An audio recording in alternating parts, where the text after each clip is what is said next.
Yeah, well, no, it was difficult because obviously Sale are a decent side. They've actually come down here and played very well against us in the last few years, and they throw a lot into the game physically.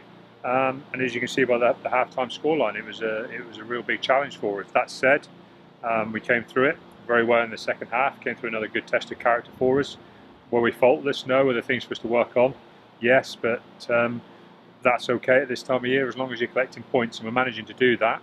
And we've just got to keep moving forward and keep looking to face every challenge as well as we can. You threw in a couple of youngsters, and you must have been pleased with them.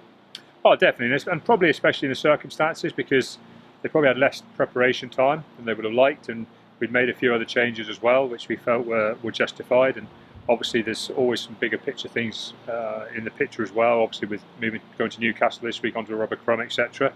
So overall, we ended up making 9 changes for the starting lineup from the week before, which is, in anybody's book, it's quite a lot. You probably wouldn't choose to do it in most circumstances, but we dealt with that very well. And like I said, I've got to give the players a lot of credit for how they came through things, especially in the second half. How is the sickness bug this week? Yeah, not well. Touch wood. No one else has come down with it, so we're not anticipating pulling anybody out of the squad late this week. Obviously, we've always got to have a bit of hope that's what happens. But no, the squad's looking a little bit stronger. We had a couple of little niggly injuries as well that we had players wanted to get over. It was great to get game time into Jack Maunder and Sam Maunder. Fantastic for those guys. Obviously, good to see Henry's now back up and fully running and playing as well as he did. Jack Noel back in the starting lineup. Alex Cuthbert getting some more valuable time as well. So there's been a few things there that have been important for us going forward. But that said, we've also got a lot of competition in the squad, particularly at the moment around the front row. I thought the front row that came on played exceptionally well. As you say, we've got the 2 back row boys back fit now and fresh from not playing last weekend.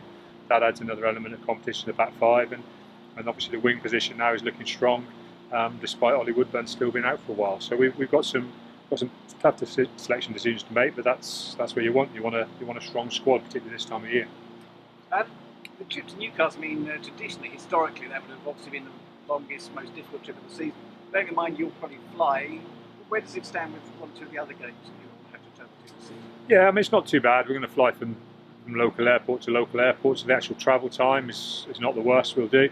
Obviously, you wouldn't choose to fly anywhere if you could in preference. There are a few logistical issues there, but on the whole, we've tended to deal with it very well. We've normally flown to Newcastle.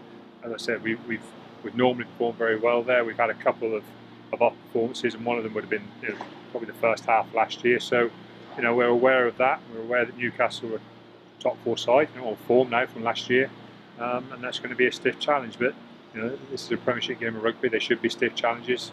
I think we prepared well. We've got a good group going up there.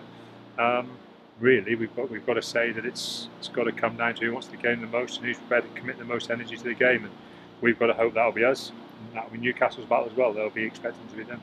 Where's their biggest strength going to come from? I think it's too simplistic to say there's 1 or 2 places. Obviously, people are aware that their pair of wingers have been in devastating form for a couple of years now. Both very capable of breaking tackles. Both have played very well against us in the past. But at the same time, they've got a back row that's very good at in and around the breakdown. They've got a high percentage line out and scrum. So there's a lot of things that tie their game together, and they look very comfortable playing how they play. And that was driven home by the fact they achieved the top 4 last year.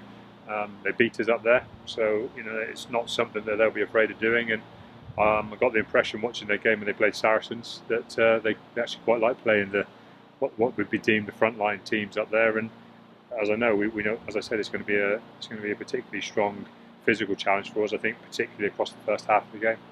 Do you enjoy these Friday night games? I don't mind them. I think they break the season up quite nicely. To be able to let the players have a weekend off occasionally is a positive thing, and for some of the staff. Is it a great preparation week? No. But then sometimes getting on with the next game and having to compress training a little bit can almost also act as a freshener up if you can deal with it well. So I don't mind them too much, and the fact that, like as I said, it gives us a longer run into the next game does allow for a little bit more freshness and a bit more preparation heading into Worcester. Brilliant. Thank you, Rob.